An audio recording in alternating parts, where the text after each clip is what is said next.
welcoming news in Utah's fight against COVID-19. It's where we begin tonight on ABC4 News at 6. I'm Glenn Mills. And I'm Emily Flores. We thank you for joining us here tonight. As of this week, there have been fewer than 20 COVID patients in all 8 Mountain Star Healthcare hospitals. And for the second day in a row, St. Mark's Hospital has had no patients with COVID-19. ABC4's Jillian Smuckler joining us live from there now. And Jillian, I know you spoke with several people there today. I can only imagine they're feeling a sense of relief this evening. Emily, this is exactly the kind of news many Utahns were needing right now, especially healthcare workers. Keep in mind, this hasn't happened here in 431 days. I spoke with several nurses and doctors who tell me this couldn't have come at a better time.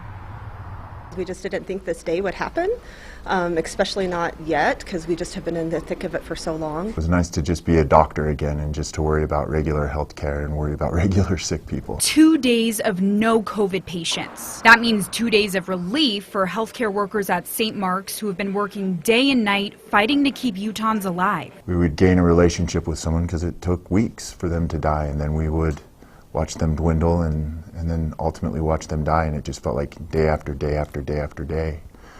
It was hard. But hope is on the horizon. As of Monday, there have been fewer than 20 COVID patients in all 8 Mountain Star Healthcare hospitals. And this downward trend holds steady for Intermountain and University of Utah Healthcare, too. The COVID patients are 10% of what they were at the height of things. We were under 10 at one point.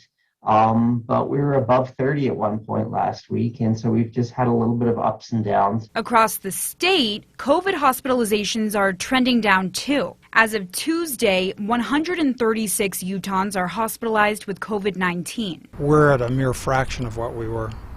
COVID cases during the surge in November, December, January were over 40% of ICU beds, and that's ICU beds ramped up max.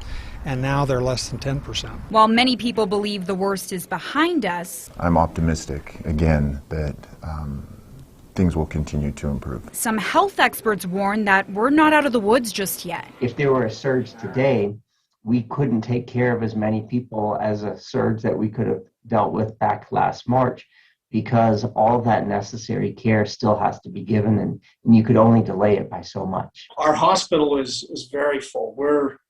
We are, struggling every day to make sure that we have enough beds for everybody. We do, but we're very busy with patients coming in with other diseases that need to be treated. And so the last thing we need is a bunch of people getting sick with COVID. So COVID hospitalizations are down, but our local hospitals are still plenty busy treating other patients. So they really want to make it clear tonight that if we were to see another spike in COVID-19 cases, that could put them in a crunch. Reporting live in Millcreek, Jillian Smuckler, ABC4 News.